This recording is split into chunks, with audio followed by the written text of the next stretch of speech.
আন্দোলন ভাঙার জন্য সরকারের চক্রান্ত, যোগ্য অযোগ্য শিক্ষকদের হাতাতে নিয়ে প্রতিক্রিয়া সুকান্ত মজুমদারের।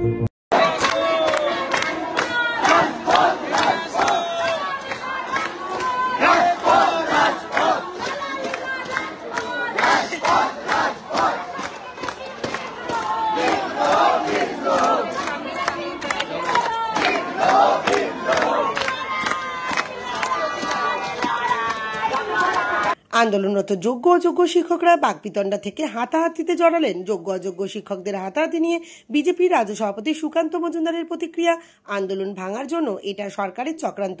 তার কথায় সরকার যদি সমাধান চাইতো তাহলে অযোগ্য ও যোগ্য তালিকা আদালতে জমা দিলেই সমস্যা মিটে যেত।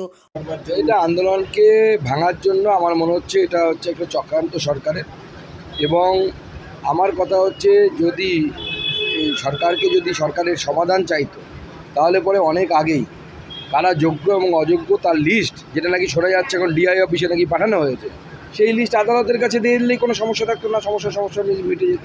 অপরদিকে চাকরিহারা যোগ্য শিক্ষক শিক্ষিকা মঞ্চের আহ্বায়ক চিন্ময় মণ্ডল বলেন, তারা ঝামেলা কিংবা হাতাহাতি চায় না। ন্যায্য অধিকারের দাবিতে লড়াইয়ের পাশাপাশি তারা আইনি লড়াই জারি রাখতে চান।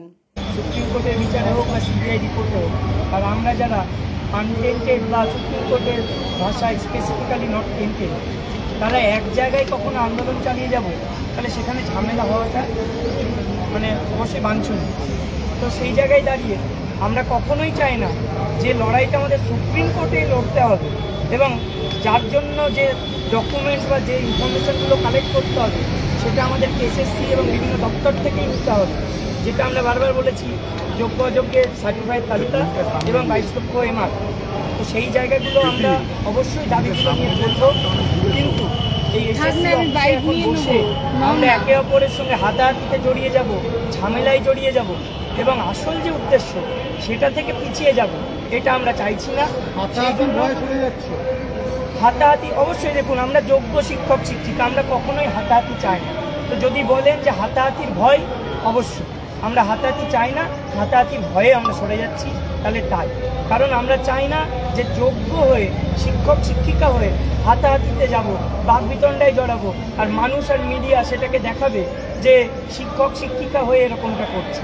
আমরা চাইছি যেগুলো আমাদের দরকার আমাদের ন্যায্য অধিকার ফিরে পাওয়ার জন্য, সেগুলো কালেক্ট করা, তার জন্য যে আন্দোলন করা সেটা করা, এবং আইনি পথে আইনি লড়াইয়ে সামিল। যেটা বলার